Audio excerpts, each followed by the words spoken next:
Welcome sa Module 3. Dito ko ipapakita ang actual process ng 3D printing mula simula hanggang dulo. Mula sa pagda-download ng 3D model, ang pag-slice at ang 3D printing.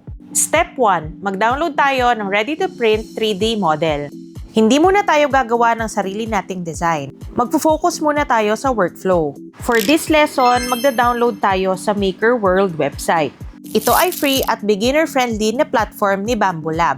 Bukod nga pala sa Maker World ay meron ding mga free na STL files sa Thingiverse. Kung gusto mo namang mag-download ng mga paid files, pwede sa Cults 3D. Kapag Bambu Lab ang 3D printer mo, pwede kang mag-download directly ng file sa Bamboo Studio. Ito yung slicer ng Bambu Lab. Pero ang ipapakita ko ngayon ay ang pagda-download ng files sa Maker World at gagamit tayo ng ibang slicer. Ang ida-download ko ay yung knitted dog model na ginamit natin sa Module 2. Start na tayo, open muna natin yung browser at pumunta sa Maker World website. Next, itatype natin dito sa search bar ang knitted dog or dog knitted at pipiliin natin itong model na to. Ang ida-download ko ay ang STL file, wala siyang kulay, wala ring settings. Make sure na kapag zip file ito ay i-extract muna. Next ay i-open na natin ang slicer. Ngayon ay pwede na tayong mag-import ng file. May 3 ways para mag-import ng file. Una ay itong add button dito.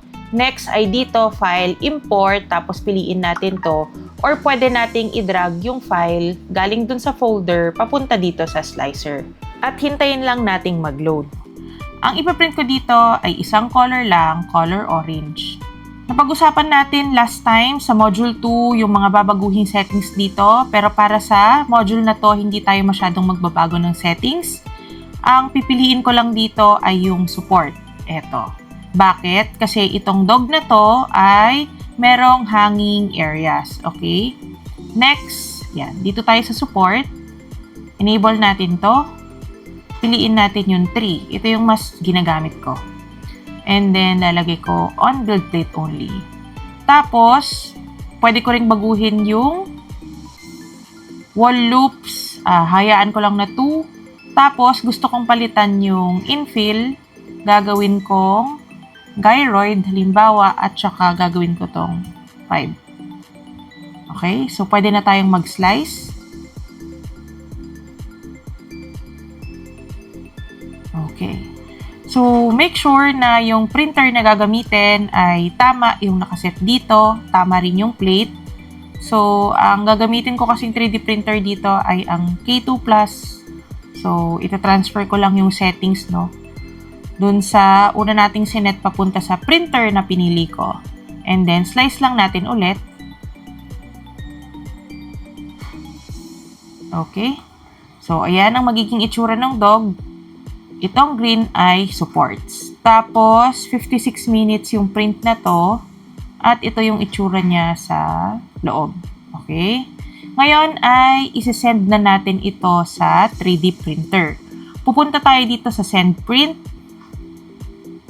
Ayan. Nakalagay na dito or nakaset na yung 3D printer ko, yung Creality K2+. At meron akong CFS. Nasa slot D yung color orange. So, kung mapapansin nyo, color pink yung nakaset dito, pero actually, hindi yan nagmamatter. Kung ano yung filament na nandun sa CFS, kung ano mang kulay yun, yun lagi yung masusunod. Dahil yung color orange ko ay nasa slot D, ang pipiliin ko ay itong slot D. And then, after nun, start print. Okay. Ganon lang kadaling mag-print at hihintayin lang natin matapos ang print.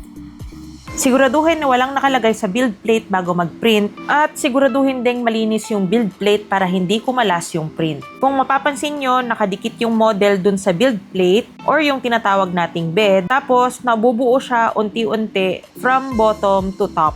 Makikita nyo hindi na color green yung support, syempre kulay orange din katulad nung dog. Kasi ang gamit nating filament ay yung orange. Itong print na to ay naka-timelapse kaya sobrang bilis niyang mag-print. Sa printing, ang pwede mong bantayan ay kahit yung first layer lang para siguradong hindi kumalas yung print. Okay. After matapos ng print, siguraduhin hindi na mainit tong build plate bago tanggalin itong model. Sometimes nakaka-deform yun, no? Lalo na kung flat yung model. And then, ang pwede natin gawin, pwede mong kunin na ganito. Ito kasi malamig na, no? So, natatanggal na siya. Or pwede natin gamitin tong pag-flex nitong build plate na to para matanggal yung print. Okay? Ayan na siya. Yung supports na pwede nating tanggalin.